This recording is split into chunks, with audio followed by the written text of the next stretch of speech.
Most of us have heard the story of the Transfiguration many times.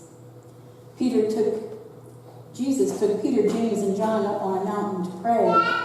And while they were there, he changed. Even his clothes were dazzling to the eye. And then suddenly Moses and Elijah were there with him. And Peter said, "Lord, let me build 3 little houses here for you guys." But before he even got finished saying that, a voice came from the cloud saying, "This is my son, my chosen. Listen to him." As suddenly as they appeared, the prophets were gone, Jesus was alone, and the disciples were terrified. And they kept silence, telling no one what they had witnessed. Upon coming back to earth, as it were, after that mountaintop experience, as usual, a great crowd had formed and was waiting for them. And the first person to get Jesus' attention is a man whose son is afflicted with an unclean spirit and who has come to complain that Jesus' disciples weren't able to cure him.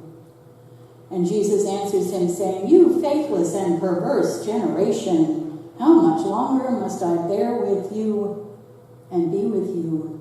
Bring your son here." Wait, he said what? Where is our loving, compassionate Jesus? I mean, he was just up on the mountaintop. He spoke with Moses and Elijah. He was transfigured, completely changed in the sight of Peter and James and John. And God called Jesus his son and told the disciples to listen to him. He should be feeling, well, on top of the world.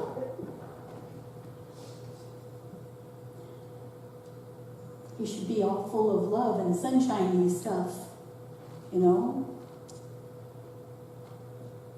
I have to wonder what it was that Moses and Elijah shared with him on that mountaintop.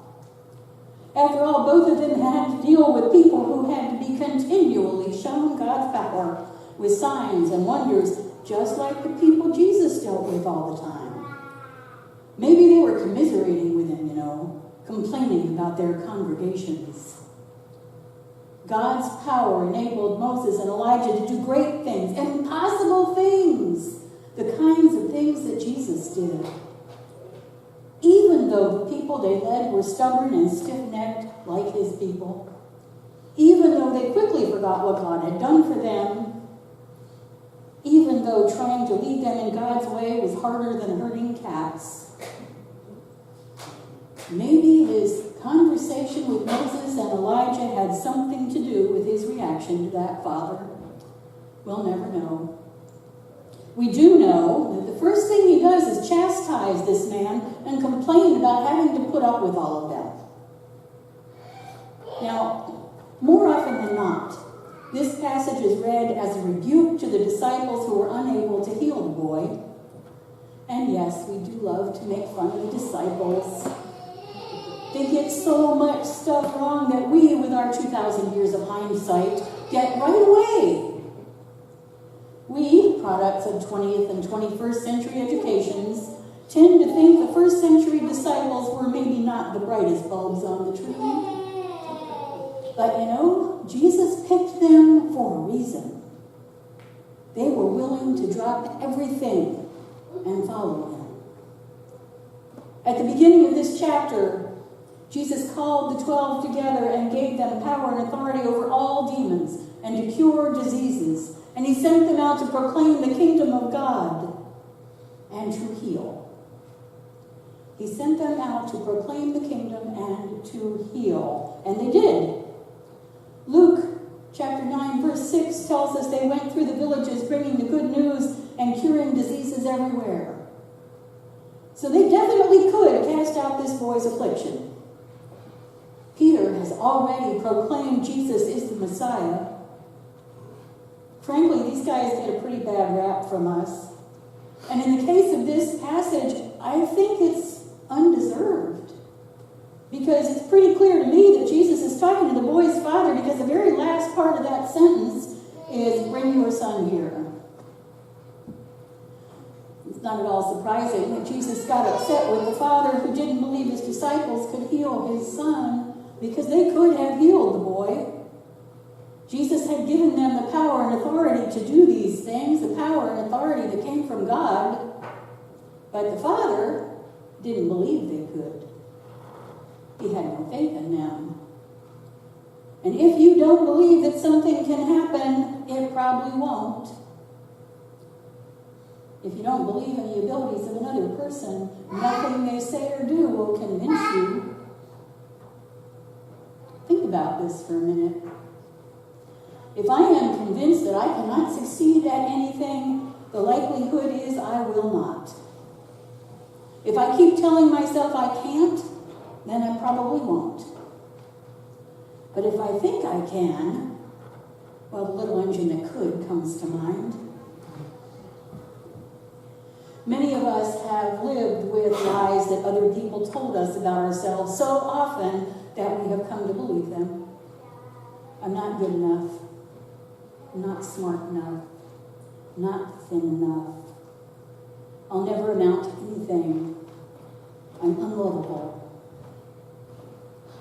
I still struggle with some of these lies. Leah and the young adult group are studying a book called Enough, Silencing the Lies That Steal Your Confidence. And its goal is to help people learn how to recognize the lie, reject it, and replace it with truth. The truth is, we can do anything we set our minds to doing. All we need is faith that we can do those things with God's help. Now, this does not mean that I can go out and run a 10-mile race without long and intensive training, even if I wanted to, which I don't. But it does mean that at age 44, I could go to college and then seminary and be successful as a student, even though I'd been told over and over again that I wasn't smart enough. When in doubt of my abilities, which happened a lot, I would remind myself that if God wanted me to be a minister, all I had to do was my part. Show up for class, do my homework, study, write papers, and the rest would come. Not everyone believed in me. During every conversation with my mother-in-law for years, she would tell me that we were welcome to move in with her as soon as I flunked out. Yeah. But I believed that I could succeed with God's help, and with God's help I did. Or I wouldn't be here. A few weeks ago, Alan repaired the fence at my house. And I was giving him credit on Facebook for being able to do pretty much anything because he don't let me. And it seems like anything he turns his hand to is successful. He can fix pretty much anything, and the little bathroom under the stairs, so much nicer now, because he's done some redoing in there as well. He bakes. He builds rockets. He is an amazing woodworker. His first quilt won a prize at the fair. I mean, and he's very humble, so he's sitting there turning purple right now.